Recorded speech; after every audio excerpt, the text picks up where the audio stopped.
আল্লাহ বলেন লা ইন শাকারতুম লা আযীদান্নাকুম ওয়া লা ইন কাফারতুম ইন্না আযাবি লাশাদীদ।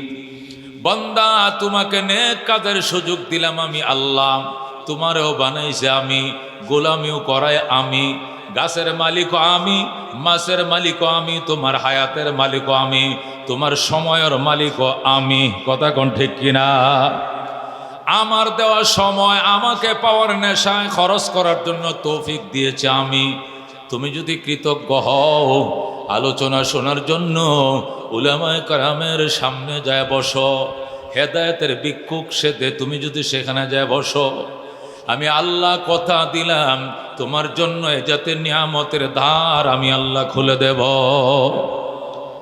আর যদি অকৃতজ্ঞ হও, আমার বাসা বাড়ি থেকে মাইকের আওয়াজ শোনা যায়, কেন আমাকে যাইতে হবে? মাইকের আওয়াজ তো আমার বিল্ডিংয়ের কোনায় লাগানো আছে, মাইক স্পষ্ট শোনা যায়, আমি এখান থেকে বসে শুনবো। শয়তান আপনাকে অন্য কাজের মধ্যে লাগায় দিবে, কান দিয়ে আওয়াজ ঢুকবে কথা সত্য, কিন্তু বয়ানের তাসির অন্তরে প্রবেশ করবে না। কথা কোন ঠিক কিনা?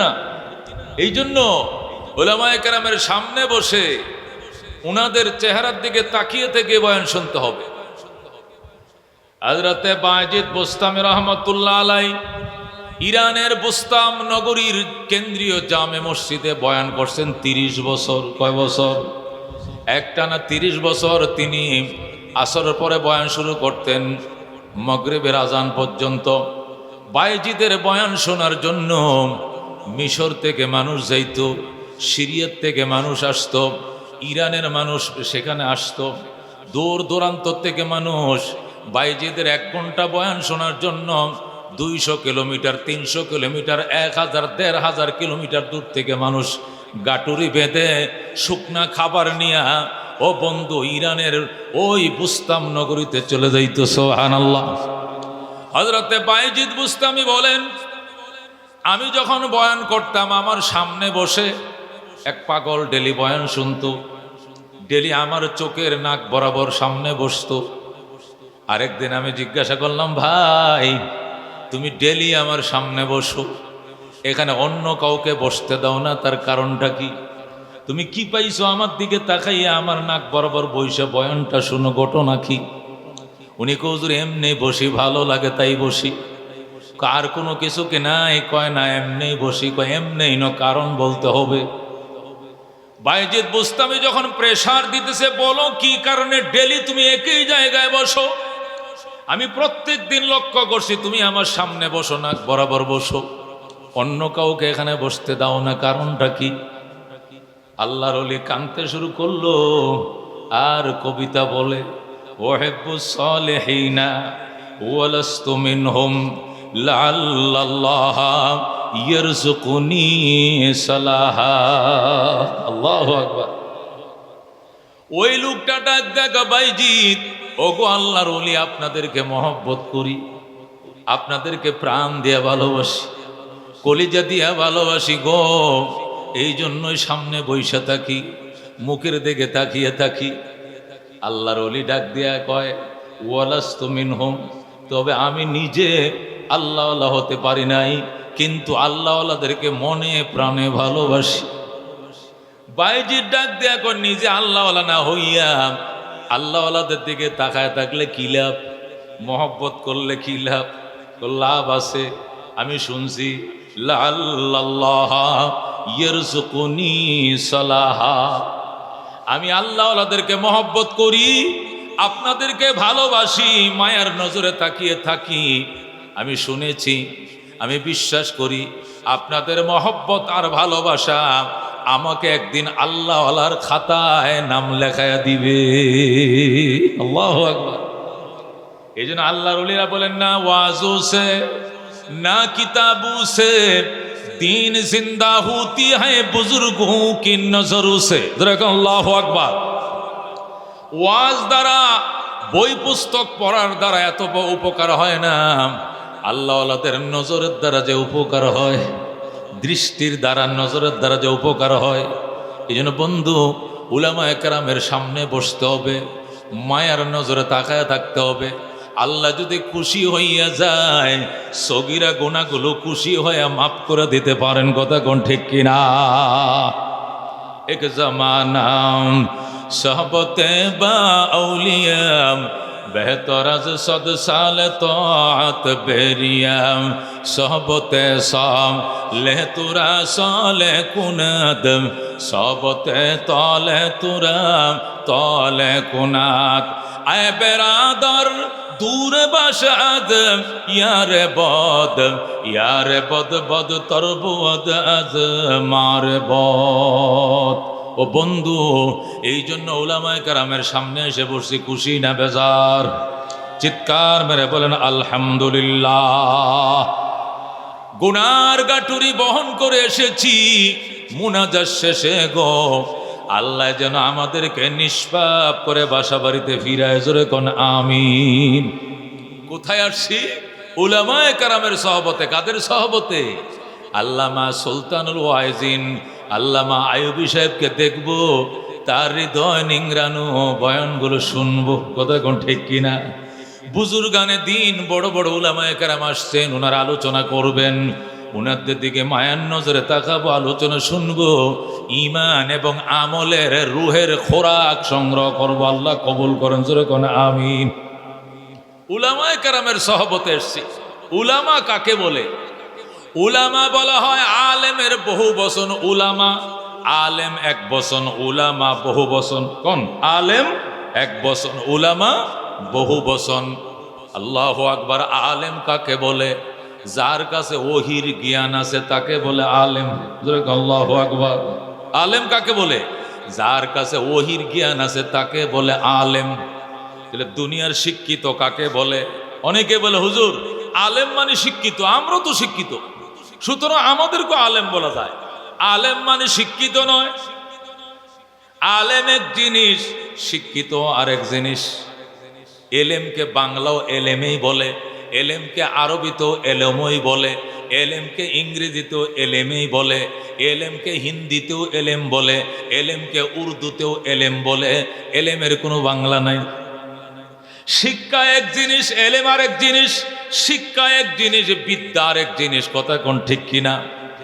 শিক্ষা বলা হয়, নজরুল ইসলামে লেখছে, খায়রুল ইসলামে পড়ে, এটারে কয় শিক্ষা। আমি হব সকাল বেলার পাখি, সকার আগে কুসুমবাগে উঠবো আমি ডাকি, সূর্যি মামা জাগার আগে উঠবো আমি জেগে, হয়নি সকাল ঘুমো এখন মা বলবেন রেগে। এটা কবির লেখা, লেখছে জসিমউদ্দিন, পড়বে করিমউদ্দিন। এটাকে বলে বিদ্যা। কিন্তু আলিফ লাম মিম যালিকাল কিতাব লা রাইবা ফিহি হুদাল লিল মুত্তাকিন। আল্লাহু আকবার। এটাকে বলে এলেম। নজরুল ইসলামে লেখছে, খায়রুল ইসলামে পড়ে, এটাকে বলে বিদ্যা। রবি ঠাকুরে লেখছে, কবি ঠাকুরে পড়ে, ওইটাকে বলে বিদ্যা। আর খোদা প্রদত্ত জ্ঞান, রসুল প্রদত্ত জ্ঞানকে বলা হয় এলিম। দুইটা দুই জিনিস, কোনোদিন একটার সাথে আর একদিন মিশায়েন না। অনেকে স্কুলের দোয়ারে লেখে রাখে, কি লেখে? কৌতুলুবিল ইলমা ওয়ালাউ কানা বিসসিন। জ্ঞান আহরণ করার জন্য সুদূর চীন প্রয়োজন হলে চলে যাও জ্ঞান আহরণ করার জন্য। এখানে নবী সাধারণ জ্ঞান আহরণ করার জন্য বলেন নাই, এলেম অর্জন করার জন্য বলছেন। চীন যাওয়া লাগলে চীন যাও। কথা কোন ঠিক কিনা? এলেম আর বিদ্যার মাঝে বেশ কম আছে। বিদ্যা বলা হয় লৌহে মাহফুজ, বিদ্যার বাড়ি লৌহে মাহফুজে, এলেমের বাড়ি লৌহে মাহফুজে, আর বিদ্যার বাড়ি হলো জমিনে। এলেমের বাড়ি আকাশে, আর বিদ্যার বাড়ি জমিনে। ও বন্ধু, পৃথিবীতে সর্বপ্রথম যিনি ম্যাট্রিক পাস করছেন, ওনার শিক্ষক হলো 10 পাস। সর্বপ্রথম যিনি 10 পাস করছে তার শিক্ষক হলো 9 পাস। সর্বপ্রথম যিনি 9 পড়ছে তার ঠিক শিক্ষক কি 7 পাস। সর্বপ্রথম যিনি 7 পড়ছেন তার টিচার হলো 6 পাস। সর্বপ্রথম যিনি 6-এ উঠছেন তার টিচার হলো 5 পাস। সর্বপ্রথম যিনি পৃথিবীতে 5 ক্লাসে উঠছে তার শিক্ষক হলো 4 প্লাস। যে সর্বপ্রথম 4 ক্লাসে উঠছে তার শিক্ষক 3 পাস। সর্বপ্রথম যিনি 3 ক্লাসে উঠছে, এর আগে কেউ 3-তে পড়ে নাই, ওর শিক্ষক 2 পাস। যে ব্যক্তি সর্বপ্রথম 2A ক্লাসে উঠছে, এর আগে কেউ 2A পড়ে নাই, তার শিক্ষক 1 পাস। সর্বপ্রথম যিনি 1 ক্লাসে উঠছে, এর আগে কেউ 1 পড়ে নাই, তার শিক্ষক কি পাস? গোল্লা পাস। কথা কোন ঠিক কিনা? কিন্তু ও বন্ধু, তাহলে বোঝা গেল বিদ্যা নিচের দিকে আসে, মাটির থেকে আসে, আর এলেমের বাড়ি আর শাজিমে। আল্লাহু আকবার। এলেম এটা নবীদের ওয়ারিস, বলেন আল্লাহু আকবার। এলেম নবীদের ওয়ারিস, কিন্তু জাগতিক শিক্ষাটা নবীদের ওয়ারিস নয়। বুঝছেন? খেয়াল করে বলছি, খেয়াল করে বুঝছেন। এলেম এটা নবীদের ওয়ারিস, জাগতিক শিক্ষা বিদ্যা এটা নবীদের ওয়ারিস নয়। কথা কোন ঠিক কিনা? এলেম এমন জ্ঞানকে বলা হয় যে জ্ঞান আপনার সাথে দুনিয়াতেও সাথে থাকবে, আপনার মৌতের বিছানাও আপনার সাথে থাকবে, কবরেও আপনার সাথে থাকবে, মিজানেও সাথে থাকবে, ফুলসিরাতেও আপনার সাথে থাকবে, জান্নাতেও আপনার সাথে চলে যাবে। সুবহানাল্লাহ। কিন্তু দুনিয়ার জ্ঞান, খেয়াল করে শোনো বাজান, দামি কথা, অত্যন্ত দামি কথা, খেয়াল করে শুনেন। দুনিয়ার জ্ঞানের লাশ থাকাটা হবে মৃত্যুর বিছানা পর্যন্ত। যেই মাত্র আজরাইল ঘরে ঢুকবে, গড্ডা কাঁপতে থাকবে, একটা শরীয় সরায়া পর্যন্ত ওই সিনার ভিতরে থাকবে না, উড়াল দিয়ে চলে যাবে। ঢাকা বিশ্ববিদ্যালয়ে ইংলিশ টিচার, ঢাকা বিশ্ববিদ্যালয়ে তিনি 26 বছর পড়াইছেন, ইংলিশে অনর্গল, ইংরেজি প্রভাষক, অধ্যাপক। উনাকে যদি মৃত্যুর বিছানায় বলেন, স্যার আপনি অনর্গল ইংলিশে কথা বলতেন, আপনি একটু ABCD বলেন, সে বলবে একটা অক্ষর মনে নেই, সব ভুলে গেছে। মৌতের বাড়ির চোটে দুনিয়ার কোনো শিক্ষা সিনার মধ্যে থাকবে না, সব চলে যাবে। কিন্তু একটা কোরআনের হাফেজকে যদি বলেন, হুজুর সূরা ইয়াসিন মনে আসেনি? গো মনে আছে। সূরা আর রহমান মনে আসেনি? মনে আছে। তাহলে পড়েন, পড়তে শুরু করবে, পড়তে পড়তে পড়তে পড়তে হঠাৎ করে আল্লাহর কোরআন পড়তে পড়তে চোখটি বন্ধ হয়ে দুনিয়াতে চিরবিদায় নিয়ে নিবে। আল্লাহু আকবার। একটা অক্ষর বলবে না। তাহলে এলেম আর বিদ্যার মাঝখানে পার্থক্যটা বুঝেন। এলেম বলা হয় যে জ্ঞান আপনার সাথে জান্নাত পর্যন্ত সাথে যাবে, আর দুনিয়ার জ্ঞান বিদ্যা বুদ্ধি এটা মৌতের বিছানা পর্যন্ত সাথে থাকবে। একটা জাগতিক শিক্ষায় শিক্ষিত মানুষ যখন কবরে যাবে, একটা শরীয় সরায়া সাথে থাকবে না, একটা ABCD সাথে থাকবে না, একটা 1 2 3 সাথে থাকবে না, একটা 1 2 3 অন্তরের ভিতরে থাকবে না, সব ভুলে যাবে। কিন্তু আল্লাহর কোরআন যদি অর্জন করে থাকে, এলেম অর্জন করে থাকে, এটা কবরেও সাথে থাকবে, মিজানেও থাকবে, ফুলসিরাতেও থাকবে, জান্নাতে যাওয়ার পরেও সাথে থাকবে। যদি বলেন হুজুর এটা আপনি বললেই হবে, যুক্তি দিয়া বলেন, যুক্তি ছাড়া মানি না। যুক্তি হলো, খেয়াল করে শুনেন, এলেম হইল আসল। বলেন এলেম কি? আসল। বিদ্যা হইল নকল। দুনিয়া হইল নকল, পরকাল হইল আসল। আল্লাহু আকবার। তাহলে এলেম আসল, পরকাল আসল, এই জন্য আসল শিক্ষা আসল দেশে চলে যাবে। আল্লাহু আকবার। দুনিয়াও নকল, দুনিয়ার শিক্ষাও নকল, এই জন্য নকল শিক্ষা নকল দেশে থেকে যাবে, আসল দেশে যাবে না। আসল জিনিস আসল দেশে চলে যাবে, নকল জিনিস নকল দেশে পড়ে থাকবে। এটা বোঝার জন্য আরেকটা উদাহরণ দেই। দেহ হইল নকল। বলেন দেহ কি? বলেন দেহ কি? আর রু কি? আসল। রু কি? আত্মা কি? আসল। রু হইল আসল, দেহ হইল নকল। এই জন্য নকল দেহ নকল দুনিয়ায় পড়ে থাকবে। নকল দেহ কোথায় থাকবে? নকল দুনিয়ায় পড়ে থাকবে। আর আসল রু আসল দেশে উড়াল দিয়ে চলে যাবে। সুবহানাল্লাহ। যদি জান্নাতি হয় রুডা ইল্লিনে চলে যাবে, আর যদি জাহান্নামে যাওয়ার যোগ্য হয় সিজ্জিলে চলে যাবে, এই দুনিয়াতে থাকবে না, আরেক জগতে চলে যাবে। তাহলে দেহটা নকল, দুনিয়াও নকল। মরে যাওয়ার পর নকল দেহটা নকল দুনিয়াতে পড়ে থাকবে। পচা গলা যেন না হয়, কীট পতঙ্গে যেন না খায়, এই জন্য ইসলাম বলে তারে গর্ত করে রাইখা দাও। কবর মানে গর্ত, কবরের বাংলা কি? গর্ত। কবর দিয়া দাও মানে গর্ত করে রাইখা দাও। মাটির উপরে থাকলে পোকামাকড় উঠবে, সিল কাক পাকালি কুকুরে খাবে, দেখতে খারাপ দেখা যাবে। এই জন্য ইসলাম তার বলছে যে ইজ্জতের সাথে সাদা কাপড় পরাইয়া গর্ত করে রেখে দাও। কবরের বাংলা অর্থ হলো গর্ত করা। এটাকে আরবিতে আমরা কবর বলি। সুন্দর করে কবর করে রেখে দাও। তাহলে দেহ নকল, দুনিয়াও নকল, নকল দেহ নকল দুনিয়ার গর্তের মধ্যে পড়ে থাকবে, পচে যাবে, মাটি খেয়ে ফেলবে। পরকাল আসল, রু আসল, এই রুটা উড়াল মেরে আসল দেশে চলে যাবে। আল্লাহু আকবার। ঠিক তদ্রুপ দুনিয়াও নকল, দুনিয়ার বিদ্যাও নকল, নকল বিদ্যা নকল দেশেই থেকে যাবে। পরকাল আসল, পরকালের এলেমও আসল, এই জন্য আসল এলেম আসল দেশে চলে যাবে। যেরকম সুবহানাল্লাহ।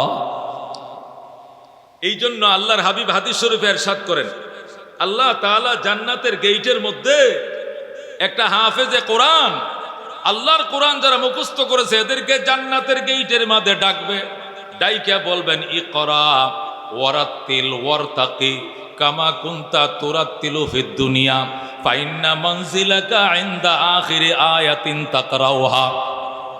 আল্লাহ রাব্বুল আলামিন বলবেন, আল্লাহর ফেরেশতারা বলবে ইকরা ওয়ারাত্তিল ওয়ারতাকি কামা কুনতা তুরাত্তিলু ফিদ দুনিয়া। ও আল্লাহর পিয়ারা বান্দা, আল্লাহর কোরআন পড়ো, সুন্দর করে পড়ো, শুদ্ধ করে পড়ো, মতগুন্না সহকারে পড়ো, ওই লম্বা বাড়ি ঠিক করে পড়ো, তরতিলের সাথে পড়ো, পড়ো আর চড়ো, পড়ো আর চড়ো। এক একটা আয়াত পড়বা, এক একটা তালায় চড়বা, এক এক আয়াত পড়বা, এক এক তালায় চড়বা।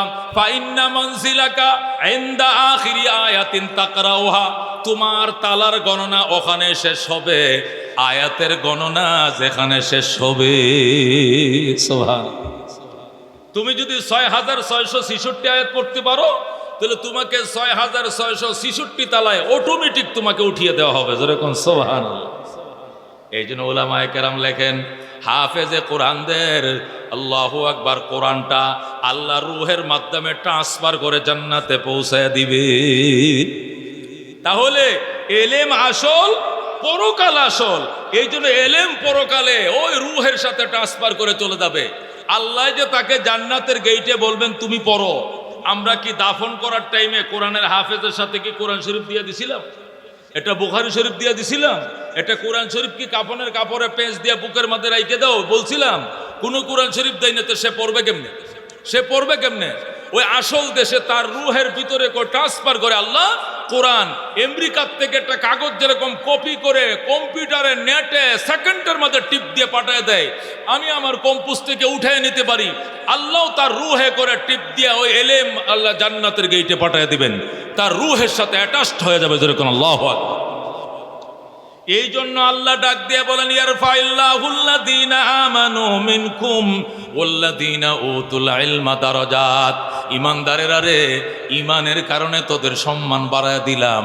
ওয়াল্লাযীনা উতুল ইলমা দারাজাত, আর যাদেরকে ইলম দেওয়া হয়েছে এদের মর্যাদা অসংখ্য গুণ বাড়ায় দিলাম। যেরকম সুবহানাল্লাহ। ইলমের মর্যাদা অসংখ্য গুণ। একটা আলেমের মর্যাদা প্রেসিডেন্টের চেয়ে বেশি। যেরকম আল্লাহু আকবার। একটা আলেমের মর্যাদা প্রধানমন্ত্রীর চেয়ে বেশি, এমপি মহোদয় চেয়ে বেশি, মেয়র সাহেবের থেকে বেশি, উপজেলার চেয়ারম্যানের চেয়ে বেশি, জমিদার, শিকদার, খান, পাঠান, চৌধুরী, ব্যাপারে, শিল্পপতি, যত বড় হও না কেন আলেমের সাথে তুলনা নাই। যেরকম আল্লাহু আকবার। আমি শাইখুল ইসলাম আহমদ শফী সাহেব রাহমাতুল্লাহ আলাইহির আল্লাহ সহবতে আমি তো প্রায় 11 বছর ছিলাম। কয় বছর? 11 বছর দেখেছি এই দেশের বিভিন্ন সময় ক্ষমতাবানরা এবং ক্যাবিনেট মন্ত্রী পরিষদের বড় বড় মন্ত্রী মিনিস্টাররা একবারে মক্তবের ছাত্রর মতো যায় বসে থাকত। হুজুর চিটিয়াঙ্গে বাসায়, চট্টগ্রামের বাসায় বলতো অনেকক্ষণ কিল্লাই শুনবে, মানে আপনি কে, কি জন্য এসছেন? বলতো হুজুর আমি স্বরাষ্ট্রমন্ত্রী, আমি পররাষ্ট্রমন্ত্রী, আমি অমুক, আমি চট্টগ্রাম সিটির মেয়র, আমি একটু দুয়ার জন্য আইছি। হুজুরে ওই টুপিটা খুললে একটু ফু দিয়ে বলতো যাও দিছি, যাও যাও দিছি। তো মনে করতো ফুটা মনে হয় নাই, হুজুর আবার গেসে বসতো। হুজুর বলতো একবার দিছি, যাও, আর আর দেওয়া যাবে না, অনেক লোক, তুমি সরো, তুমি সরো। ও মুসলমান, রাজাদের রাজা ছিলেন, বাদশাদের বাদশা ছিলেন, মুকুটহীন সম্রাট ছিলেন শাইখুল ইসলাম আহমদ শফী। কথা কোন ঠিক কিনা? ওদেরকে দেখলে দিলে সাক্ষী দিত, মনরে বোঝাইতাম মন, এদেরকে বলা হয় আলেম। আল্লাহ এদেরকে এমন সম্মান দিয়েছে, আল্লাহ কোরআনের মধ্যে বলছেন আমি আলেমদের মর্যাদা অসংখ্য গুণ বাড়িয়ে দিয়েছি। আল্লাহু আকবার। আল্লামা কারি তৈয়ব সাহেব রহমতুল্লাহ আলাইহি দারুল উলুম দেওবন্দ মাদ্রাসার 50 বছর প্রিন্সিপাল ছিলেন। খুতবাতে হাকিমুল ইসলামের মধ্যে আল্লামা কারি তৈয়ব সাহেব রহমতুল্লাহ আলাইহি লেখেন, ইরাকের প্রেসিডেন্ট ছিলেন হারুন রশিদ। কি নাম? হারুন রশিদ যখন ইরাকের প্রেসিডেন্ট ছিলেন, ওই প্রেসিডেন্ট ভবনের পাশেই হযরত আব্দুল্লাহ ইবনে মুবারক রহমতুল্লাহ আলাইহির বিরাট বড় মাদ্রাসা ছিল। ওই সময় 1 লক্ষ ছেলে ওই মাদ্রাসায় লেখাপড়া করত। সুবহানাল্লাহ। ইরাক ছিল ইসলামী ইতিহাসের প্রাণভূমি, কেন্দ্রভূমি ছিল শিক্ষার, ইসলামী শিক্ষার কেন্দ্রভূমি ছিল, প্রাণভূমি ছিল ইরাকের বাগদাদ। ইরাকের বাগদাদে ইমাম আবু হানিফা রহমতুল্লাহর সুযোগ্য শাগরেদ, ফকিহ, মুজতাহিদ, মুফতি, মুহাদ্দিস, বিরাট বড় আলেমে দ্বীন আল্লামা আব্দুল্লাহ ইবনে মুবারক রহমতুল্লাহর মাদ্রাসা ছিল ইরাকে। আব্দুল্লাহ ইবনে মুবারকের মাদ্রাসা আর হারুন রশিদের বাসভবন 3-4টে ভবনের ব্যবধান ছিল, বেশি দূরে ছিল না, পাশাপাশি ছিল, কাছাকাছি ছিল। কারি তৈয়ব সাহেব রহমতুল্লাহ আলাইহি খেয়াল করে শুনেন, দামি কথা। খুতবাতে হাকিমুল ইসলামের মধ্যে লেখে, হারুন রশিদ রহমতুল্লাহ আলাইহি বাসভবনের পাশে আব্দুল্লাহ ইবনে মুবারকের ছাত্ররা লেখাপড়া করত। বিরাট বড় মাদ্রাসা, 1 লক্ষ ছাত্র ছিল। বিকাল বেলায় ছাত্ররা যখন হাঁটতে বের হইতো, মনে হইতো যেন আকাশ থেকে ফেরেশতার বহর জমিনে নাইমে গেছে। সাদা পায়জামা, পাঞ্জাবি আর টুপি, হাই রে, ফেরেশতার বহর জমিনে নাইমে গেছে। আল্লাহু আকবার। মাদ্রাসার মাঠে এত ছাত্র বিচরণের জায়গা সংকলন হতো না, এই জন্য ছেলেরা হাঁটতে হাঁটতে বিকাল বেলা প্রেসিডেন্ট পার্কের মধ্যে চলে যাইত। প্রেসিডেন্ট পার্ক তো বিরাট বড় পার্ক, প্রেসিডেন্টরা তো অতটা পার্কে নামে না, দোতলার থেকে নিচে নামতে চায় না, নিরাপত্তার ব্যাপার নানান সমস্যা। পার্ক তো বিশাল বড় পার্ক। আব্দুল্লাহ ইবনে মুবারকের ছাত্ররা ওই পার্কে চলে যেত। তো আরেকদিন বৃহস্পতিবারের দিন সব ছেলেরা প্রেসিডেন্ট পার্কে, হারুন রশিদের পার্কে ঢুকছে। ব্যাডমিন্টন খেলে, বল খেলে, দৌড়াদৌড়ি করে, পোলাপান তো ছোট বাচ্চা, মাদ্রাসার ছেলেরা। হারুন রশিদ ছিলেন না বাসায়। জেবুন্নেসা হারুন রশিদের স্ত্রী হঠাৎ করে জানালা দেয়া কিচিমিচি শব্দ দেখে নিচের দিকে তাকায় দেখে হাজার হাজার তালে বলে লেমজুরে আল্লাহু আকবার। কিরে, আমগো পার্কে এত আলেম ওলামা কোত্থেকে আইলো, এত তুলাবা এলেম আর তুলাবা এরা কোত্থেকে আসলো? গার্ডকে জিজ্ঞাসা করে জেবুন্নেসা, এই গার্ড, এরা কারা? কো ম্যাডাম, ওনারা তো ওই যে আব্দুল্লাহ ইবনে মুবারক বড় হুজুর আছে না, আব্দুস সবুর সাহেব, আপনাদের বড় হুজুর আল্লামা আব্দুস সবুর আল কাসেমি, ওখানে ছিল আব্দুল্লাহ ইবনে মুবারক। ওই আব্দুল্লাহ ইবনে মুবারক বড় হুজুরের মাদ্রাসা ছাত্র এরা তো প্রায় আসে। তো স্যারে তো কোনোদিন মানা করে না, এই জন্য আমরাও মানা করি না, গেট খুলে দিছি, ওরা খেলতেছে। আল্লাহু আকবার। জেবুন্নেসা কয় না, অসুবিধা আছে, এই মোল্লার দল যদি আমগো পার্কে বারবার আসা যাওয়া করে তাহলে নিরাপত্তার সমস্যা হইতে পারে। নাউজুবিল্লাহ। এই জন্য ওনাদেরকে প্রতিদিন পার্কে ঢুকতে দেওয়া যায় না। এইভাবে আলোচনা করা শুরু করছে।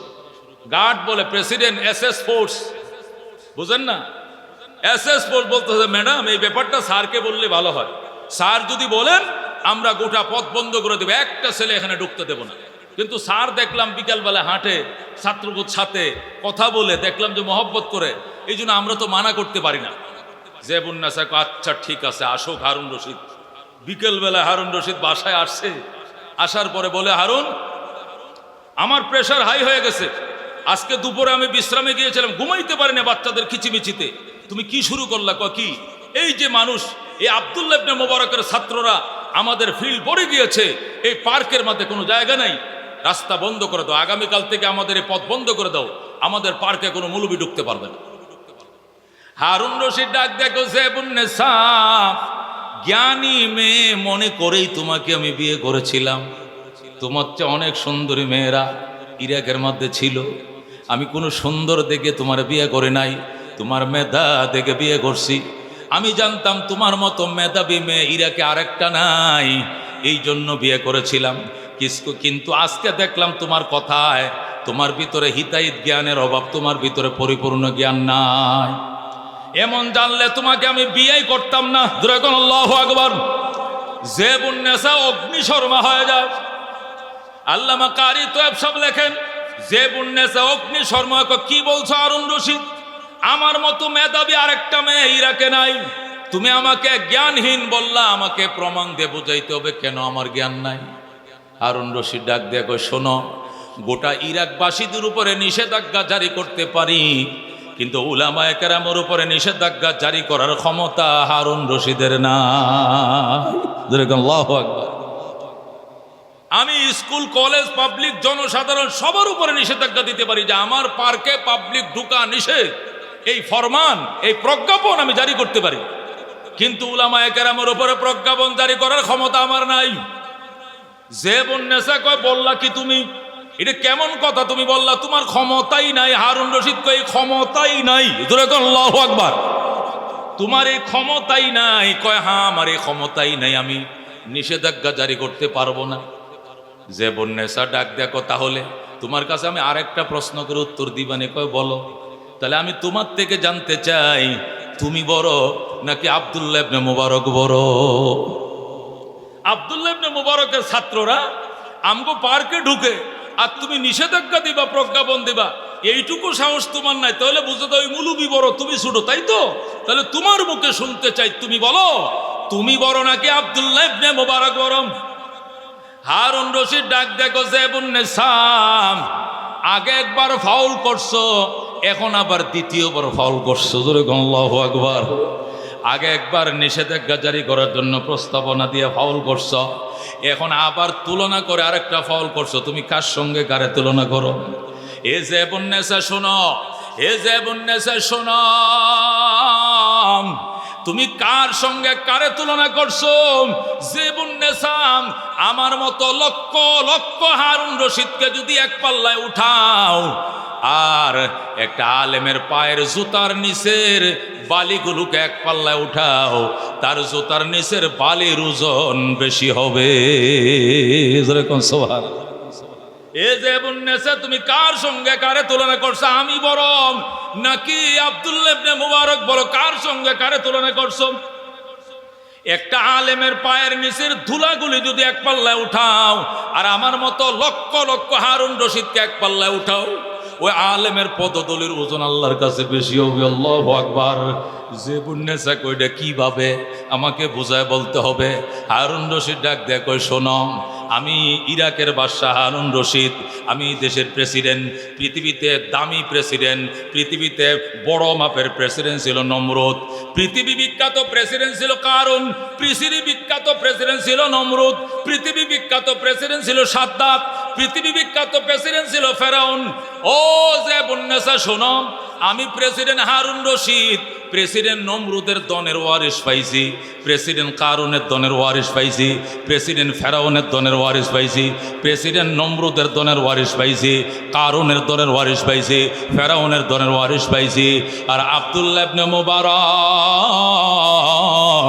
দু জাহানের বাদশাহ রহমতুল্লিল আলামিনের দনের ওয়ারিস পাইছে।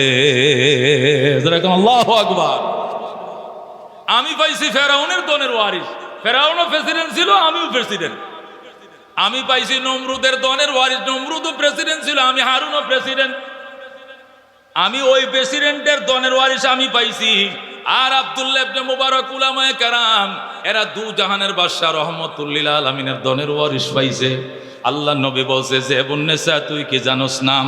আল্লাহ নবী বলছেন, ক্বালা রাসূলুল্লাহ সাল্লাল্লাহু আলাইহি ওয়াসাল্লাম, আল উলামাউ ওয়ারাসাতুল আমবিয়া ওয়া ইন্নাল আমবিয়া লাম ইউয়ারিসু দিনারান ওয়ালা দিরহামান ওয়া ইন্নামা ওয়ারাসুল ইলমা ফামান আখাযাহু আখাযা বিহাদ্দিন ওয়াফির তারিবাত ইয়াদাক তারিবাত ইয়াদাক। ও জেবুন্নেসা, তুমি কি জানো নাম? রহমতুল্লিল আলামিন সাল্লাল্লাহু আলাইহি ওয়াসাল্লাম হাদিসের মধ্যে ইরশাদ করেন, আল উলামা ওয়ারাসাতুল আমবিয়া, উলামায়ে কেরাম সমস্ত নবীদের দনের ওয়ারিস। আল্লাহু আকবার। উলামায়ে কেরাম আমগো নবীর ওয়ারিস এরকম বলে নাই। আল উলামা ওয়ারাসাতুন নবী, এই কথা আমগো নবী বলে নাই, আল উলামা ওয়ারাসাতুল আমবিয়া বলছে।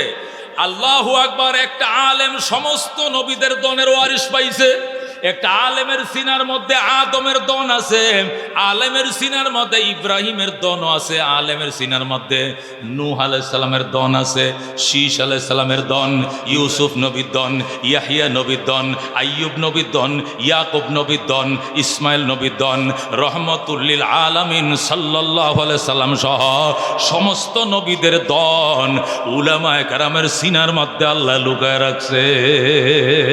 আল্লাহু আকবার।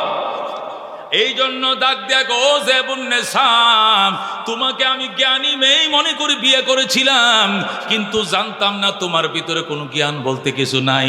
তুমি কি জানো না, আমি হারুন রশিদ নমরুদের দনের ওয়ারিশ পাইছি, কারুনের দনের ওয়ারিশ পাইছি, ফেরাউন আর সাদ্দাতের দনের ওয়ারিশ পাইছি, আর আব্দুল্লাহ ইবনে মুবারক দু জাহানের বাদশাহ রহমতুল লিল আলামিনের দনের ওয়ারিশ পাইছে। আল্লাহু আকবার। বন্ধু, এই জন্য বলতেছিলাম রহমতুল লিল আলামিন সাল্লাল্লাহু আলাইহি ওয়াসাল্লাম ইরশাদ করেন, ও উম্মতে মুহাম্মাদিয়া, আল্লাহর হাবিব সাল্লাল্লাহু আলাইহি ওয়াসাল্লাম ইরশাদ করেন, আল্লাহ রাব্বুল আলামিন হযরতে আদম আলাইহিস সালামকে 50টা কিতাব দিয়েছিলেন, আদমের ছেলে হযরতে শীশ আলাইহিস সালামকে 30টা কিতাব দিয়েছিলেন, 30 আর 50 80, হযরতে ইব্রাহিম আলাইহিস সালামকে 20টা কিতাব দিয়েছিলেন, 20 আর 80 হলো 100, হযরতে আল্লাহু আকবার হযরতে মূসা আলাইহিস সালামকে দিয়েছেন তাওরাত 101, হযরতে দাউদ আলাইহিস সালামকে দিয়েছেন জবুর 102, হযরতে ঈসা আলাইহিস সালামকে দিয়েছেন ইনজিল 103। আল্লাহ নবী বলেন 103 কানা কিতাবের ভিতরে যে এলেম আল্লাহ ঢুকাইছে, এই পুরা এলেম 103 কানা কিতাবের এলেম আমার কিতাব কোরআনুল মজিদের মধ্যে আল্লাহ সব এলেম ঢুকাইয়া দিয়েছে। আল্লাহু আকবার। আসমানে 103 কানা কিতাবের ভিতরে যে এলেম ছিল, পুরা এলেমটা আমার আল্লাহ কোরআন শরীফের মধ্যে ঢুকাইছেন, আর পুরা কোরআন শরীফ 30 পারার মধ্যে যে এলেম আছে, পুরা এলেমটা আমার আল্লাহ সূরা ফাতিহার ভিতরে ঢুকাইছে।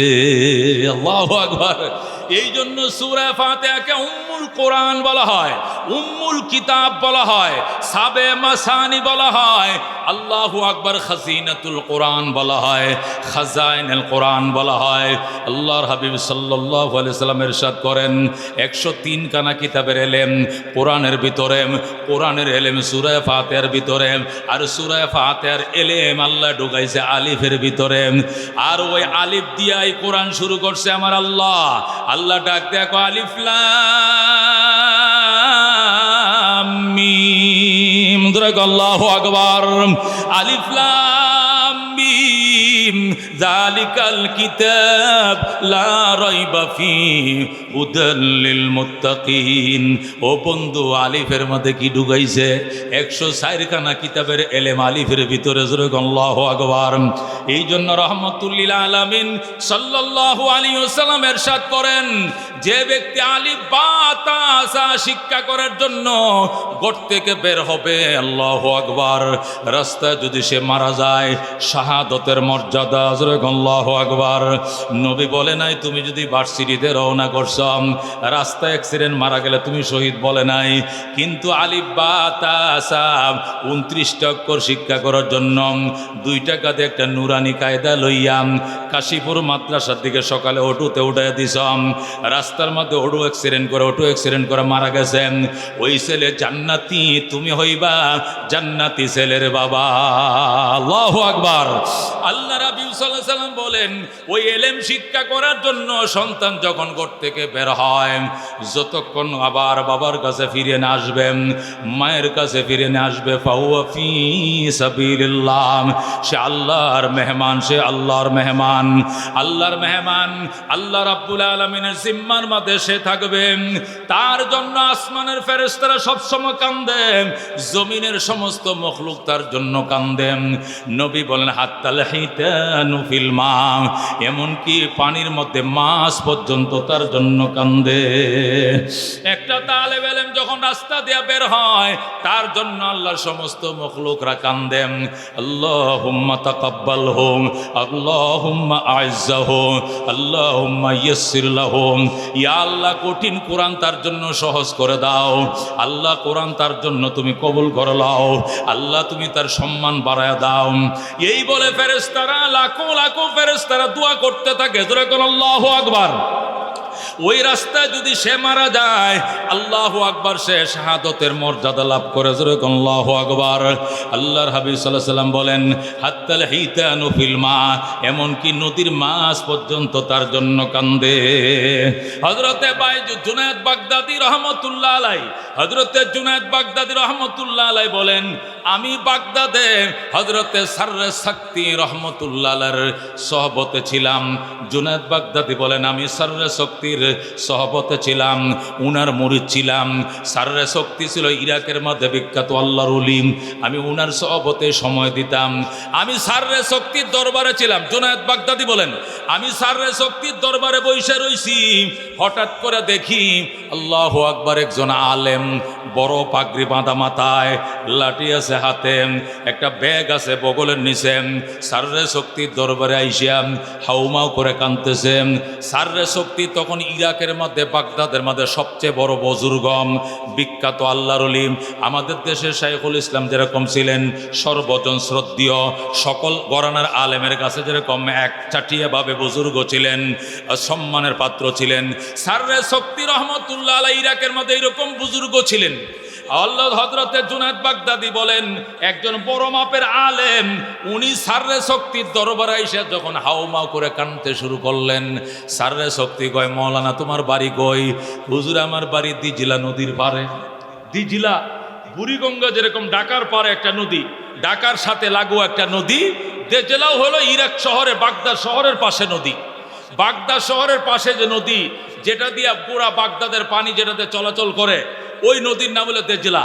দেজলা নদীর কিনারে আমার একটা মাদ্রাসা আছে, ওই মাদ্রাসার আমি প্রিন্সিপাল। আমার মাদ্রাসায় হাজার হাজার ছেলেরা পড়ে। একটা ছেলে এতিম, তার বাবাও নাই মাও নাই, আল্লাহ, বাবা নাই মা আছে। একটা ছেলে এতিম, তার বাবা নাই মা আছে। এই ছেলেটা আমার মাদ্রাসায় পড়ে। এই ছেলেটা এত মুআদ্দব আদবওয়ালা ছিল, যখন আজান দিত আল্লাহু আকবার আল্লাহু আকবার, সাথে সাথে এই ছেলেটার নাম আব্দুর রহমান। আমার উজুর পানি আনার জন্য ছেলেটা বদনা নিয়ে দিজিলার ঘাটে যাইত। 5 ওয়াক্ত উজুর পানি সে আমারে আইনা দিত। ওই ছেলেটা ছাড়া অন্য কাউকে বদনাটা ধরতেও দিত না, এত ভালো ছিল ছেলেটা, এত ভালো ছিল হুজুর। এই ছেলেটা আজকে ফজরের আজান দিছে, যখন কোরআন শরীফ পড়তেছে তারা আজান দিয়ে দিছে। হেফজখানার ছাত্ররা কিন্তু আজানের আগে ওইটাই পড়া শুরু করে। বদনাটা এক পাশে নিয়ে রেহালের উপরে কোরআন শরীফ রেখে পড়তেছে। যেই মাত্র আল্লাহু আকবার কয়ে ডাক দিছে, ছেলেটা বদনা নিয়ে নদীর ঘাটে, দিজিলার ঘাটে গেছে। ছেলেটা দিজিলা নদীর ঘাটে পানি আনতে যায়। এই যে পানি আনতে গেল, আর ছেলেটা আসে না, আর ছেলেটা আসে না। জুনায়েদ বাগদাদী বলেন, ওই লোকটা এই কথাটা বলতেছিল। সাররে শক্তি কয়, এরপরে কি হইছে? কয়, এরপরে আমি নদীর ঘাটে গেলাম, যা দেখি বদনাটা নদীর ঘাটে ঠিকই পড়ে রইছে, কিন্তু ছেলের কোনো উদ্দেশ্য নেই, খুঁজে পাইলাম না। হুজুর, এই যে এতিম ছেলেটা, তার বাবা নাই, আমার ওজুর পানি আনতে গিয়ে সম্ভবত সে স্লিপ খায়া পিছলে খায়া পরে মারা গেছে। আমি তার মায়ের কি জবাব দিব? এতিম সন্তান, তার বাবায় নাই। তার মা ডেলি বিকাল বেলায় আসে, কোনোদিন একটা ডিম সিদ্ধ করে নিয়ে আসে, কোনোদিন পিঠা নিয়ে আসে, কোনোদিন বিস্কিট নিয়ে আসে, নিজের ছেলেকে দেখতে আসে। আজকে বিকালে এই ছেলেটার মা আসবে, আমি কি জবাব দিব ছেলের মায়কে? হুজুর, এই জন্য আপনি দেশ বিখ্যাত আল্লাহর ওলি, আপনার দরবারে আইছি, আমার একটা পরামর্শ দেন, আমি ছেলের মায়ের কি জবাব দিব? সাররে শক্তি রহমতুল্লাহ আলাইহি কয়, তোমার ভয়ের কোনো কারণ নাই, আল্লাহ ব্যবস্থা করবে। বাজান রে, তুমি কি এই ছেলেটার মায়েরা আমার কাছে আনতে পারবানি? হুজুর কয়, ফার্মু, জলদি যাও। ওই মৌলানা সাহেব জুব্বা জামা পরেই ওই মহিলার বাড়িতে গেছে, যায় কয়, মা, ও আব্দুর রহমানের মা, আপনাকে সাররে সত্যি পীর সাহেব হুজুর আপনার একটু ডাকতেছে, আপনাকে যাওয়ার জন্য। কেন সাররে শক্তি আমারে ডাকবে কেন? কই, জানি না, পীর সাহেব হুজুর বলছে আপনি বুরকা টুরকা পরে, হাত মোজা পাও মোজা পরে একটু বাগদাদে যাওয়ার জন্য। সাররে শক্তি আপনার সাথে কথা বলবেন, পীর সাহেব হুজুরে কথা বলবেন। মহিলার সাথে সাথে বুরকা পইরা, হাত মোজা পাও মোজা পইরা ওই মৌলানা সাহেবের সাথে গেছে বাগদাদে সাররে শক্তির দরবারে। সাররে শক্তি রহমতুল্লাহ জিজ্ঞাসা করে, মা, মারে ছেলে মেয়ে কয়জন তোমার? হুজুর, একটা মাত্র ছেলে। স্বামী কি করে? কয়, স্বামী নাই আমার, আমি বিধবা নারী, আমার একমাত্র সন্তান আমার আব্দুর রহমান। মা, একটা মাত্র ছেলে, তুমি কেন তারা মাদ্রাসায় দিলা, স্কুল কলেজে না দিয়া? বাবা আমার আশা ছেলেটা কোরআনের হাফেজ হইয়া নিজেও নূরের টুপি পরবে, আমরা মা বাবারে নূরের টুপি পরাইয়া সুপারিশ করে জান্নাতে নিয়ে যাবে। এই জন্য আমি মাদ্রাসা দিছি, আর কোনো উদ্দেশ্য নয়। সাররে শক্তি রহমতুল্লাহ আলাইহি ডাক দিয়ে কয়, মা তোমার নিয়ত বড় ভালো গো, আল্লাহ তোমার নিয়ত কবুল করে ফেলাইছে। মহিলা হুজুর আমার নিয়ত আল্লাহ কবুল করছে, আপনি কেমনে জানেন? মা কেমনে জানি, তোমারে বলতেছি মা শোনো, তুমি তো আশা করছিলা হাফেজের মা হইয়া বিনা হিসাবে জান্নাতে যাইবা, সন্তানের সুপারিশে জান্নাতে যাইবা। আল্লাহ তোমারে কবুল করছে, তোমার ছেলে হাফেজ হয়ে গেছে। এখন তোমাকে আরেকটা নেয়ামত আল্লাহ দিছে, আজকের থেকে তুমি শহীদের মা হয়ে গেলা। আল্লাহু আকবার। মহিলা বলে, বাবা আমি শহীদের মা হইলাম কেমনে? মা তোমার ছেলেরা এত উস্তাদ ভক্ত ছিল, 5 ওয়াক্ত ওযুর পানি দিজিলা নদীর থেকে তোমার ছেলে বদনা ভরে আইনে দিত উস্তাদকে। আজকে ভাগ্যের পরিহাস, সকালবেলায় ওযুর পানি আনতে গেছে, নদীতে ছিল জোয়ার, আমাবৈশার অন্ধকার, কুয়াশায় ঢাকা। ছেলেটা অনুমান করতে পারে নাই, স্লিপ খায় পড়ে গেছে নদীতে। দিজিলা নদীর স্রোতে তোমার ছেলেকে ভাসায় নিছে। মা তোমার ছেলে শাহাদত বরণ করছে, তুমি আজকের থেকে শহীদের মা। চাইছিলা হাফেজের মা হয়ে জান্নাতে যাইবা, আল্লাহ তোমার শহীদের মা বানায় ফেলছে। জোরে আল্লাহু আকবার। মা তুমি আলহামদুলিল্লাহ বলো। মহিলার সাথে সাথে হাউমাউ করে কান্দেন আর আলহামদুলিল্লাহ আলহামদুলিল্লাহ বলেন। মা আলহামদুলিল্লাহ গো হুজুর, আমি খুশি, আমার ছেলে শহীদ হইছে, আমি শহীদের মা, আমি অত্যন্ত খুশি। আমার কোনো দাবিটা বা কোনো কিছু নাই, কিন্তু আমার একটাই মনের আশা, আমারে নদীর ঘাটে একটু নিয়ে যাইতে হবে। নদীর কোন ঘাটলা দিয়ে আমার ছেলে ওযুর পানি আনতো, আমি মা ওই নদীর ঘাটখানা একটু দেখতে চাই। আল্লাহু আকবার। সাররে শক্তি বলে, আমি নিজেও রওনা হইলাম। জুনায়েদ বাগদাদি লেখেন, আমিও গেলাম, সাররে শক্তিও গেলাম, ওই মৌলানা সাহেবও গেল, মহিলাও গেলাম। নদীর ঘাটে যাইয়াম, মৌলানা সাহেব ডাক দেখো, মাম এই ঘাট দিয়ে খেজুর গাছের গোড়াটার মধ্যে বইসাম, তোমার ছেলে আমার জন্য ডেলি ওযুর পানি নিত। আজকে ভাগ্যের কি পরিহাস, সকালবেলা তোমার ছেলে যে আইলো আর পানি নিয়ে ফিরে নাই। অনেকক্ষণ পর আমি আসছি, আইসা দেখি বদনাটা ভরে রইছেন। এই যে স্লিপ খাওয়ার দাগ দেখা যায়, নিশ্চয়ই ফিসলা খায় ছেলেটা ভরে গেছে। মারে আমার প্রতি দাবিরাই গোনাম, আমার কিছু করার নাই, তোমার ছেলেকে আল্লাহ শহীদ হিসাবে কবুল করে নিছেন। মহিলা গো আলহামদুলিল্লাহ, আপনার প্রতি আমার কোনো দাবি নাই, আমার দাবি শুধু আমার আল্লাহর প্রতি। আমার আল্লাহ আমার ছেলেটাকে নিয়ে যাইব, কেন সে একবার আমাকে মা বলে যাওয়ার সুযোগ দিল না? মহিলা নদীর ঘাটে দাঁড়াইয়াম, আল্লাহু আকবার, আল্লাহর দিকে ডাক দেয়, রব রে, ও রব্বুল আলামিন, আমার কলিজার টুকরা আব্দুর রহমানকে তুমি কোথায় লুকায় রাখছ? ইয়া আল্লাহ, তুমি তার ওই শক্তি দাও, সে যেন আমাকে একবার আম্মা কয়ে ডাক দেয়। আল্লাহু আকবার। সে যেন আমার একবার আম্মু কয়ে ডাক দেন, আমি আর কোনো কিছু চাই না। মহিলা আল্লাহরে ডাক দেখো, আল্লাহ আমার আব্দুর রহমান কোথায়? আল্লাহ আমার আব্দুর রহমানকে শক্তি দাও, আল্লাহ সে যেন আমাকে একবার আম্মু কয়ে ডাক দেয়। আব্দুর রহমান রে, ও আমার আব্দুর রহমান, আমার কলিজার টুকরা আব্দুর রহমান, তুমি কোথায়? তুমি একবার আম্মু কয়ে আমার ডাক দাও। আমি নদীর ঘাটে দাঁড়ায় রইছি।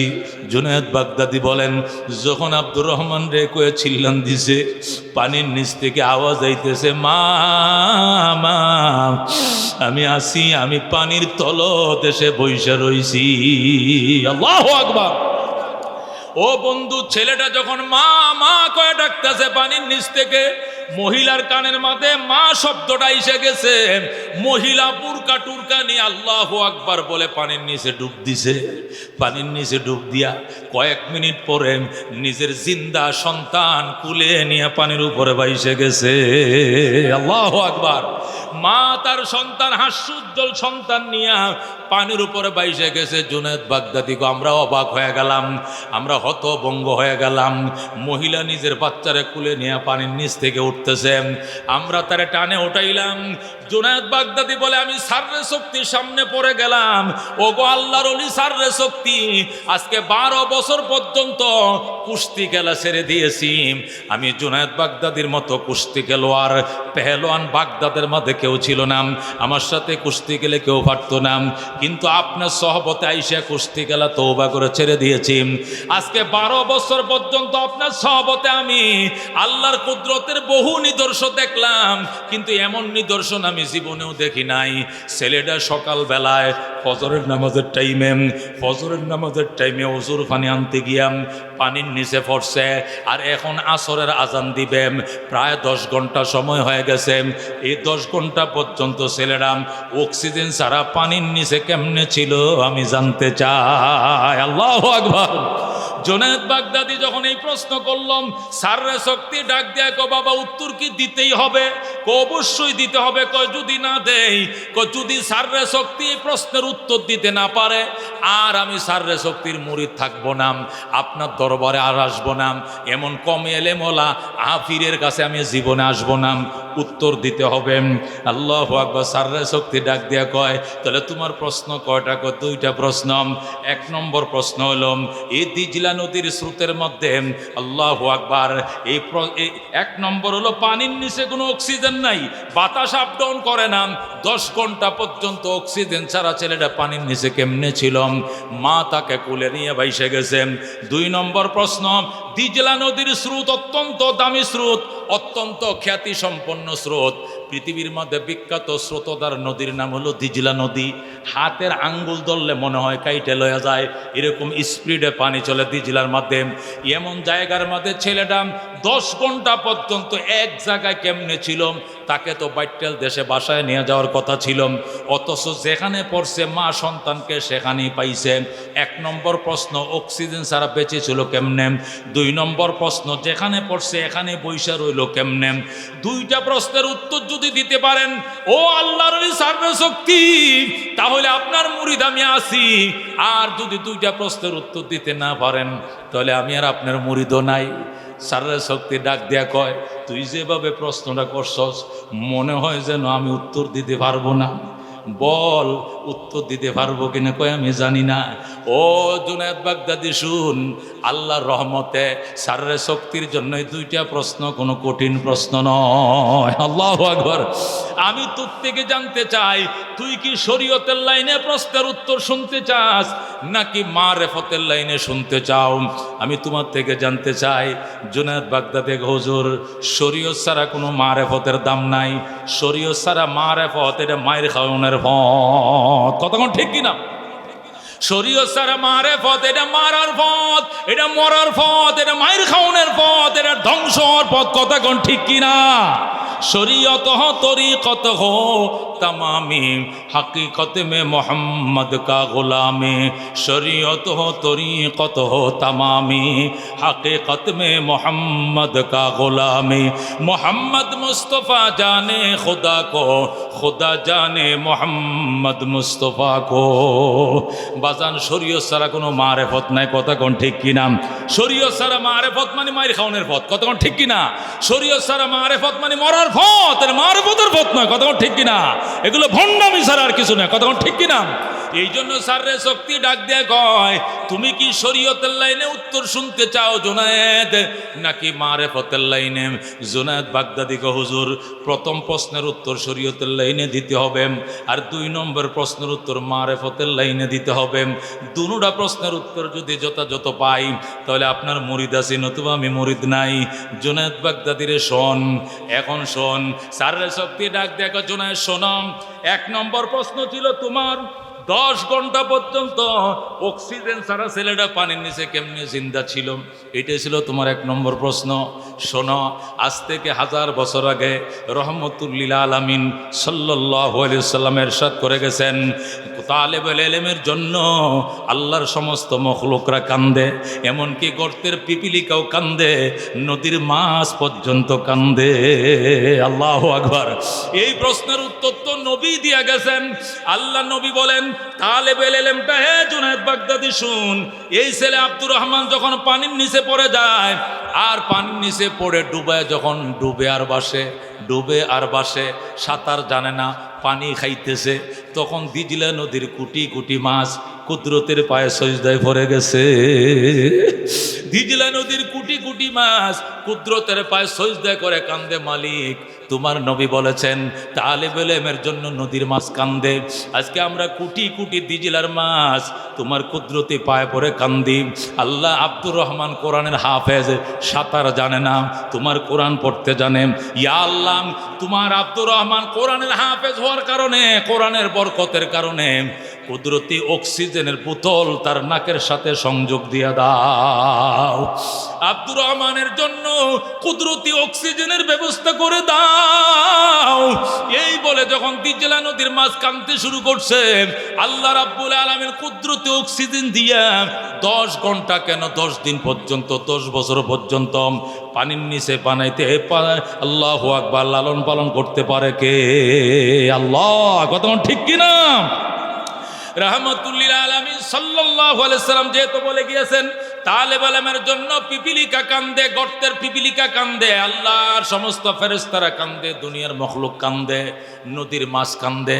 যখন ছেলেরা পড়ে গেছিল ডুবে আর বাসে, সাঁতার জানে না, পানি খাইতেছে, পেট বড় হইতেছে, ওই সময় দিজলা নদীর মাছ সজদায় পড়ে কান্দে, আল্লাহ আব্দুর রহমানের জন্য কুদরতি অক্সিজেন চালু করে দাও।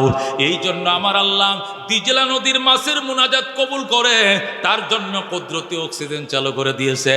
10 ঘন্টা নয়, 10 দিন পর্যন্ত পানির নিচে থাকতে কোনো অসুবিধা নাই। কথা কোন ঠিক কিনা? এটা কি আমার আল্লাহ পারে কি পারে না? জোরে কোন পারে কি পারে না? যে আল্লাহ 15 বছরের ক্ষমতা 15 মিনিটে তছনছ করে দিতে পারে, কথা কোন ঠিক কিনা? ওই আল্লাহ পারে না কোনটা? সব পারে, কথা কোন ঠিক কিনা? ও বন্ধু, রাহমাতুল্লিল আলামিন সাল্লাল্লাহু আলাইহি ওয়াসাল্লাম বলে গিয়েছেন তালেবুল ইলমের জন্য নদীর মাছ কান্দে, গর্তের পিপিলিকা কান্দে। হযরতে আবু বকর রাদিয়াল্লাহু তাআলা আনহুকে সাপ যখন দংশন করলো, যখন সাপ আবু বকরের পায়ে দংশন করছে, আবু বকর সাপের ব্যথা সইতে পারতেছে না, চোখের পানিগুলো মুছতেছে, চোখের পানিগুলো আবু বকর মুছতেছে আর চোখের পানিগুলো ফেলতেছে। আল্লাহু আকবার।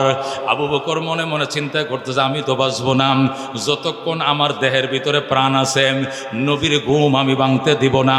এই জন্য আবু বকর মনে মনে কান্দে, আস্তে আস্তে কান্দে, জোরে কান্দে না, জোরে কানলে নবীজির ঘুম ভেঙে যাবে, বেয়াদবি হয়ে যাবে। আল্লাহু আকবার। নবীর কোরআনের প্রথম ছাত্র আবু বকর ঘুমায় রইছে, আল্লাহর হাবিব সাল্লাল্লাহু আলাইহি সাল্লাম আল্লাহু আবু বকরের রানের উপরে শুয়ে আছেন। আবু বকর বইসা রইছে, পায়ের মাঝে যখন সাপে আঘাত করছে, আঘাতের যাতনা সইতে না পেরে আবু বকর কান্দে। আবু বকর চিন্তা করছে, আমি তো মারাই যাব, তারপরে নবীর ঘুম ভাঙলে বেয়াদবি হবে, এই জন্য শব্দ করে কান্দে না, শুধু চোখের পানিগুলো মুছতেছেন। ও বন্ধু, ইতিমধ্যেই আবু বকরের চোখের এক পুরা পানি নবীর গাল মোবারকে পড়ে যায়। আল্লাহ নবীর ঘুম ভেঙে যায়। আল্লাহ নবী ডাক দেখো, আবু বকর আমারে তুমি ঘুম পাড়াইয়া মক্কার জন্য কান্দো, আমি তো তোমাকে জোর করে আনি নাই, তোমাকে বলছি যাইলে চলম, সাথে সাথে রওনা করছম, এখন আমারে ঘুম পাড়ায় তুমি মক্কার জন্য কান্দো কেন? আবু বকর বলেন, খোদার কসম ইয়া রাসূলুল্লাহ, আমি মক্কার জন্য কান্দি না, আত্মীয় স্বজনের জন্য কান্দি না, আমি মাতৃভূমির জন্য কান্দি না, আমি কান্দি নিদারুণ যন্ত্রণা, সাপ আমার পায়ে কামড় দিছে, সহ্য করতে পারি না। নবী কয়, কোথায় কামড় দিছে? হুজুর পায়ের তলায়। কয় দেখাও। হুজুর দেখানো যাবে না, পাউডা সরাইলে আপনাকে কামড় দিয়ে দিবে। আল্লাহর হাবিব ডাক দেখা, আবু বকর মক্কার কাফেররা আমারে চিনে নাই, গর্তের সাপ কিন্তু আমারে ঠিকই চিনে। আল্লাহু আকবার। আমাকে কামড় দেওয়ার মতো সাহস আল্লাহ রাব্বুল আলামিন সাপকে দেয় নাই। তুই পাউডা সরাম। পাও সরাইছে। আল্লাহ নবীকে কোথায় কামড় দিছে? হুজুর অমুক জায়গায়। আল্লাহ নবী মুখের থেকে থুতু নিয়াম পায়ের ওই জায়গার মধ্যে লাগাই দিছে, সাথে সাথে ভালো হয়ে যায়। আল্লাহ নবী বলে, আবু বকর এখন কেমন লাগে? হুজুর আপনার থুতু লাগাই দেওয়ার পরে এমন সুস্থ হয়ে গেছি, সাপ যে কামড় দিছিল এই কথা আর আমার মনে নেই। আল্লাহু আকবার। আল্লাহ নবী সাল্লাল্লাহু আলাইহি সাল্লাম বলেন, আবু বকর আবার পাউডার রাখছে। নবী বলে আবার পাও রাখছো কেন? হুজুর আবার আমার কামড় দিবেন, আবার আপনি চিকিৎসা করবেন, আবার কামড় দিবেন, আপনি আবার ফু দিবেন, ভালো হয়ে যাবো। রসুল বলে একবার কামড় দিছে এই জন্যই তো জবাব দিয়ে কুল পাইতো না, আবার নে দিব কামড়, তুই ফাওটা সরাম। আবু বকর ফাও সরাইছেন, নবী ডাক দিয়ে একা গর্তের সাপ আয় বের হয়ে আয়, জোরে আল্লাহু আকবার। তোরে এত বড় সাহস কে দিল? আমার সহচর আবু বকরের পায়ে তুই কামড় দিলেন। আল্লাহু আকবার। সাপ যা আল্লাহ মাথাটা বের করছেন। আল্লাহু আকবার। আবু বকর বলে সাপের কপালের মধ্যে কয়েকটা চুল থাকে, চুলটি একদম পাইকা সাদা হয়ে গেছে, এরকম বয়স্ক সাপ। সাপ জবান বের করে নবীকে সালাম জানায়, আসসালাতু আসসালামু আলাইকা রাসূলুল্লাহ, আসসালাতু আসসালামু আলাইকা হাবিবাল্লাহ। ওগো রাহমাতুল লিল আলামিন, আপনি আমার সালাম গ্রহণ করেন। আমি আপনার আগে কোনো মনীষীর মুখে শুনেছিলাম, আপনার আগের কোনো নবীর জবান থেকে শুনছিলাম আপনি মক্কায় জন্ম নিবেন, কাফেরদের নির্যাতন সইতে না পেরে হিজরত করে মদিনায় যাবেন, আর যাওয়ার পথে রাস্তার মধ্যে 3 দিন এই গুহার মধ্যে আশ্রয় নিবেন। আপনাকে এক নজর দেখলে জাহান্নাম হারাম হইয়া যায়। আপনাকে এক নজর দেখার জন্য আমি বহু বছর আগের থেকে গুহার মধ্যে আশ্রয় নিয়েছি। আপনাকে এক নজর দেখার জন্য আমি বাহিরে কোথাও যাই না, আমি আদার খাইতে যাই না, পানি পান করতে যাই না, কখন জানি নবী আইসা চলে যায়। ইয়া রাসূলুল্লাহ, হাবিবাল্লাহ, আমার আশা ছিল আপনাকে দেখব, আপনিও গুহার মধ্যে তশরিফ আনছেন, কিন্তু আপনার আবু বকর এত চালাক, গায়ের চাদর চিরে চিরে সমস্ত গর্তগুলো বন্ধ করে ফেলছেন। আমি অনেকগুলো ছিদ্র করে রাখছিলাম, আপনাকে ডান দিক থেকে দেখব কেমন লাগে, বাম দিক থেকে ফোকাস দেব, সামনের থেকে দেখব, আপনাকে পিছন থেকে দেখব, রহমতুল লিল আলামিনকে বিভিন্ন দিক থেকে দেখব। এই জন্য বিভিন্ন ফোকাসের জন্য বিভিন্ন গর্তগুলো করছিলাম, কিন্তু আপনার আবু বকর সমস্ত গর্তগুলো বন্ধ করে ফেলছে। একটা গর্ত খোলা ছিল, এখানে পাউ দিয়ে চাপ দিয়ে রাখছেন। ইয়া রাসূলুল্লাহ, হাবিবাল্লাহ, আমি অনেক চেষ্টা করছি, লেজ দিয়ে গুঁতে দিছি, আবু বকর পাউডা সরা। আবু বকর রে মাথা লাগাইলে বিষ লেগে যাইব, আমার মাথার মধ্যে বিষ, এই জন্য আমি লেজ দিয়ে গুঁতে দিছিলাম। আবু বকর আমার ভাষা বুঝে নাই, আরো শক্ত করে লাগায় রাখছে। রসুল গো, আপনি চলে যাবেন, দেখা হবে না, এই জন্যই আমি কামড় দিয়েছি, আমারে মাফ করে দেন। আল্লাহু আকবার। আল্লাহর হাবিব কই সাপ, আমারে তুই না দেখা থাকতি, তারপরেও তুমি কেন আবু বকরকে কামড় দিলাম? সাপ বলে, রাসূলুল্লাহ, ইয়া হাবিবাল্লাহ, কত সত্যই বলছেন, না দেখে থাকতাম কামড় দিতাম না, কিন্তু কামড় দিয়েছে ওই আশায় আমার কামড়ে আবু বকর যে গুহায় অসুস্থ হবে, ওই গুহার মধ্যে পৃথিবী বিখ্যাত ডাক্তার শুয়ে রইছে। আপনি যদি মুখের একটু থুতু লাগাই দেন অথবা একটু হাতটাতে শুয়ে দেন, আমার মতো লক্ষ লক্ষ সাপের 20 সেকেন্ডে পানি হইয়া যায়। ইয়া রাসূলুল্লাহ, হাবিবাল্লাহ, এই জন্য আমি কামড় দিয়েছি। আমি যদি জানতাম আমার কামড়ের চিকিৎসা এখানে হবে না, আবু বকরকে অন্য কোথাও চিকিৎসার জন্য নিয়ে যাইতে হবে, তাহলে আমি কামড় দিতাম না, আমি আপনাকে না দেখে থাকতাম। কামড় দিয়েছি ওই আশায়, আমার আশা ছিল আমার কামড়ে সাপ, আমি সাপের কামড়ে, যেহেতু আমি বিষাক্ত সাপ এবং পুরাতন সাপ, আমার বয়স প্রায় 1000 বছর। জোরে আল্লাহু আকবার। সাপ এবং কুকুর, যে কোনো বিষাক্ত প্রাণীর বয়স যখন বেশি হয় বিষও বাড়ে, কতক্ষণ ঠিক কি নাম? যেহেতু আমার বয়স বেশি, আমি বিষাক্ত সাপ, আমার কামড়ে আবু বকর অসুস্থ হবে, এটা আমি জানতাম। কিন্তু এইটাও জানতাম, যতই ব্যথা হোক না কেন আবু বকর এতক্ষণ কষ্ট পাবে যতক্ষণ নবী ঘুমে থাকবে। যখন নবীর ঘুম ভেঙে যাবে, এই দিকে তাকায় থাকলেও ভালো হয়ে যাবে, তুতু দিলেও ভালো হয়ে যাবে, ধরলেও ভালো হয়ে যাবে, শুইলেও ভালো হয়ে যাবে। যেরকম সুবহানাল্লাহ। आदम के लिए फ़ख्र ये आली नस्बी है, मक्की मदनी हाशमी ओ मुत्तलबी है, पाकीज़ा तोरश अर्श समा जन्नत फिरदौस आराम गाहे पाक रसूल अरबी है। भाई ज़ाहिर बैते नबवियत रहे बेकायदा जंबे से लब बेअदबी है, आहिस्ता कदम नीची निगाह पुस्ते सदा हो, खाबीदा यहाँ रूह रसूल अरबी है। बुझ जाए तेरे चींटू से आए अब्र करम आज, जो आग मेरे सीनों में मुद्दत से लगी है। आए बहार करम सदका हुसैन इब्ने अली का, पियासा हो मुझे शरबते दीदार पिला दो। जो लोग के कहलाते हैं सग तेरे गोली के, उन लोगों के दफ्तर में मेरा नाम लिखा दो। जुर्गन मरहबा। বন্ধুগণ বলতেছিলাম তালেবুল ইলম আল্লাহ কোরআনের পাখি, আল্লাহ এদেরকে এমন শক্তি দিয়েছে দুনিয়ার অন্য কোন জিনিসের মধ্যে আল্লাহ পাওয়ার দেয় নাই রে বাজান। সুলাইমান আলাইহিস সালাতু ওয়াস সালাম যখন শুনলেন ও বন্ধু রানী বিলকিস আসতেছে, আল্লাহু আকবার, সুলাইমান